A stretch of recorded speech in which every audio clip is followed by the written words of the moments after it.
నమస్తే, welcome to prince TV.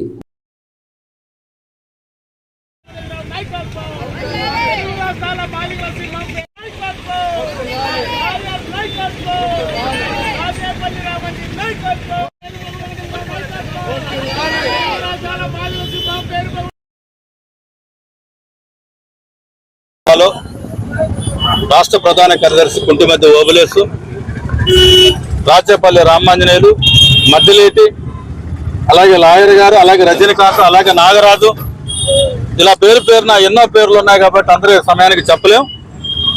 దయచేసి మీరేమనుకోవద్దు. ముఖ్యంగా ఆంధ్రప్రదేశ్ మాదిగ రిజర్వేషన్ పోరాట సమితి ఆధ్వర్యంలో ఆగస్టు 16న హిందూపురం నుంచి ఇచ్చాపురం వరకు గౌరవనీయులు ముఖ్యమంత్రి నారా చంద్రబాబు నాయుడు గారికి కృతజ్ఞత యాత్ర చేపట్టడం అనేది జరిగింది. ఎందుకు మేము ఈ యాత్ర చేపట్టామంటే, ఇంతకుముందు గత ప్రభుత్వంలో వైఎస్ జగన్మోహన్ రెడ్డి మాదిగల పథకాలన్నీ రద్దు చేశాడు. మాదిగల మీద దాడులు జరిగిన ఎస్సీ ఎస్టీ అట్రాసిటీ చట్టాన్ని అమలు చేయలేదు. మాదిగ కార్పొరేషన్కి నిధులు ఇవ్వలేదు.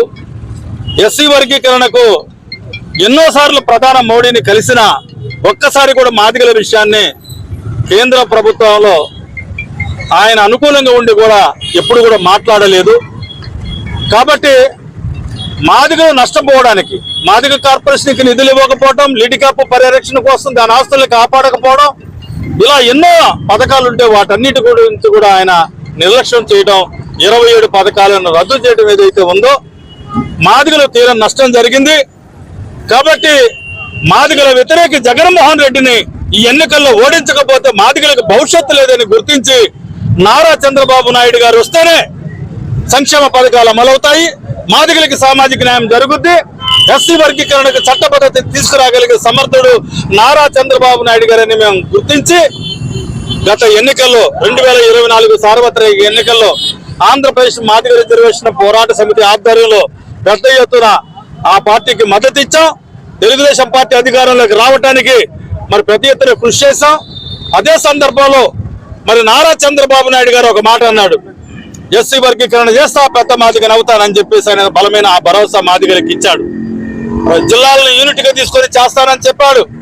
అదే సందర్భంలో 30 సంవత్సరాలుగా ఉమ్మడి రాష్ట్రం నుంచి ఇప్పటి వరకు కూడా ఎస్సీలను ఏబిసిడి గ్రూపులుగా వర్గీకరించాలని మేము పోరాటం చేసిన ఫలితంగా ఆగస్టు 1వ తేదీన సుప్రీం న్యాయ ధర్మాసనం ముందుకొచ్చి ఎస్సీ వర్గీకరణ అన్ని దేశంలో ఉన్నటువంటి అనేక రాష్ట్రాల్లో కూడా మరి వివక్షతకు గురవుతున్నటువంటి కులాలకు చట్టసభలోకి రావాలంటే, ఉపకులాలు కూడా సామాజిక న్యాయం జరగాలంటే ఎస్సీ వర్గీకరణ అవసరమేనని ఆగస్టు 1వ తేదీన సుప్రీంకోర్టు న్యాయ ధర్మాసనం ఎస్సీ ఎస్టీల వర్గీకరణ చట్టం చేసుకోమని రాష్ట్రాలకు అధికారాన్ని ఇస్తూ మరి సుప్రీంకోర్టు ఒక తీర్పు ఇవ్వటం అనేది కూడా జరిగింది.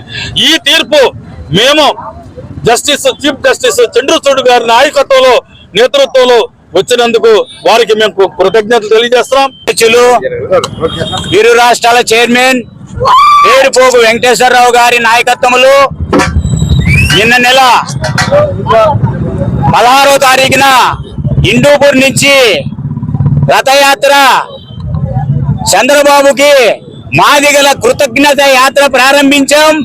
ఆ యాత్ర కొన్ని జిల్లాలు చూసుకొని ఈరోజు అనంతపురం జిల్లాకు రావడం జరిగింది.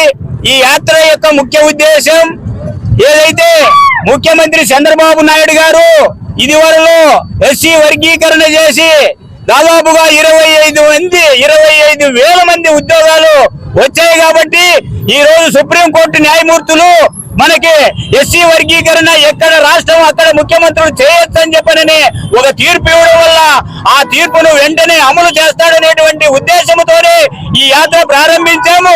మాదిగలకు కావాల్సినటువంటి అన్ని సౌకర్యాలు దాదాపుగా మాదిగ మాలలకు సరి సమానంగా అసెంబ్లీ సీట్లు ఇచ్చి దాదాపుగా 15 మంది మాలలు, 14 మంది ఎమ్మెల్యేలు రావడము చంద్రబాబు నాయుడు గారికి మేము కృతజ్ఞత యాత్రతో దాన్ని తెలియజేయాలని చెప్పని మా రాష్ట్ర అధ్యక్షులు ఈ యాత్రను మొదలుపెట్టారు.